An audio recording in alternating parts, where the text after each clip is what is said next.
احسن یتعلمون لغت نبیہم، میرے مریدوں نے بڑا اچھا کام کیا، یہ فضول کام نہیں، یہ تو اپنے نبی کی بولی سیکھ رہے ہیں۔ تو حدیث پڑھنا، تفسیر پڑھنا تو بہت اونچا مرتبہ و مقام ہے۔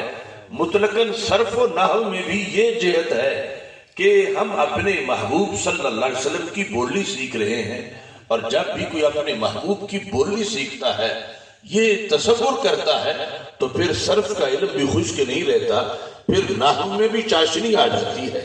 اور پھر حدیث شریف تو ایسا علم ہے کہ ہمارے آقا صلی اللہ علیہ وسلم نے رب ذوالجلال سے دعا کی، اللہم ارحم خلفائی، اے اللہ میرے خلفاء پہ رحم کر۔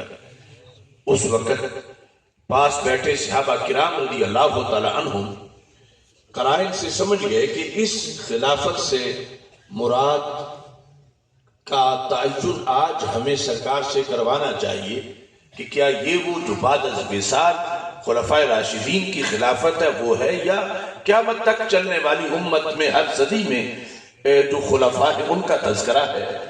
پوچھا من خلفاؤ کا یا رسول اللہ صلی اللہ علیہ وسلم، یہ آج کی جو دعا جن خلفاء کے لیے ہے خصوصی طور پر یہ خلفاء کون ہیں؟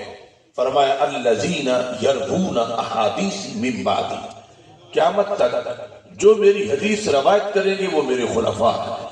یعنی ان خلفاء راشدین کی شان تو بہت بلند و بالا ہے۔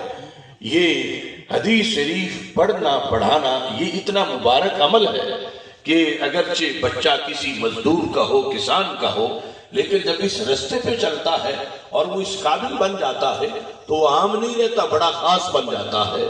اور نبی اکرم نور مجسم شفیع معظم صلی اللہ علیہ وسلم نے اس کے لیے یہ لفظ استعمال کیے کہ وہ میرے نائب بن گئے ہیں اور میری حدیث، میرا قرآن، میرا دین وہ لوگوں تک پہنچا رہے ہیں۔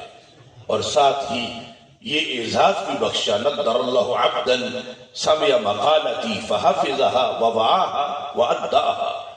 آج ہم اپنے مشائخ سے، اساتذہ سے جو دعا کراتے ہیں تو اس میں بھی ہمیں یقیناً سعادت ملتی ہے، لیکن وہ دعا کتنی بڑی دعا ہے جو نبیوں کے سلطان حضرت محمد مصطفیٰ صلی اللہ علیہ وسلم نے خود مانگی ہے، پھر جن کے حق میں مانگی ہے وہ لوگ کتنے عظیم ہیں۔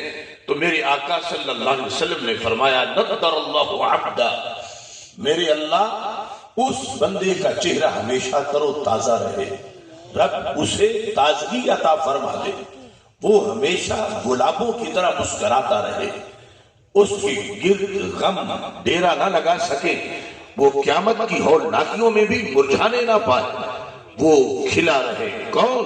فرما من سامع مقالتی، جس نے میری حدیث کو سنا، فحافظہا، سن کے اسے زبانی یاد کر دیا، ووعاہا، اور اسے پھر سنبھال کے رکھا، اس اپنے حفظ کی حفاظت کی، واداہا، اور پھر اسے آگے کسی تک پہنچا دیا۔ تو آج یہ وہی مرحلہ ہمارے سامنے ہے۔ مولانا امام بخش ندیم اور دیگر شیوخ الحدیث انہوں نے اپنے اپنے اساتذہ سے پڑھا اور پھر اپنے شاگردوں تک پہنچا دیا۔ حافظہا ووعاہا واداہا، یہ سلسلہ چلتے چلتے 14 صدیوں سے زیادہ وقت گزر گیا ہے، اور انشاءاللہ یہ زمانہ دیکھے گا کہ قیامت آ جائے گی، پھر بھی ہمارے آقا صلی اللہ علیہ وسلم کے اس علم کا جھنڈا لہرا رہا ہوگا۔ اور یہ لوگ بڑے خوش نصیب ہیں کہ جنہیں اس نیٹ ورک کا ایک رکن بنا دیا گیا ہے۔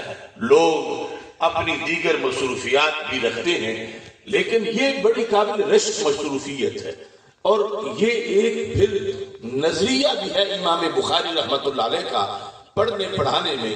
اور یہ ہم آج بات کرتے ہوئے فخر بھی، اللہ کا شکر بھی ادا کرتے ہیں کہ ہم جس مسلک سے تعلق رکھتے ہیں اس مسلک کے مطابق ہی پڑھنے پڑھانے کی ساری شرطیں پوری کی جا سکتی ہیں۔ یعنی پڑھنے میں امام بخاری رحمۃ اللہ علیہ کا نظریہ یہ ہے کہ دنیا کے جس کونے میں بھی کوئی پڑھ رہا ہو، کسی شیخ کے پاس یا زمانہ کوئی بھی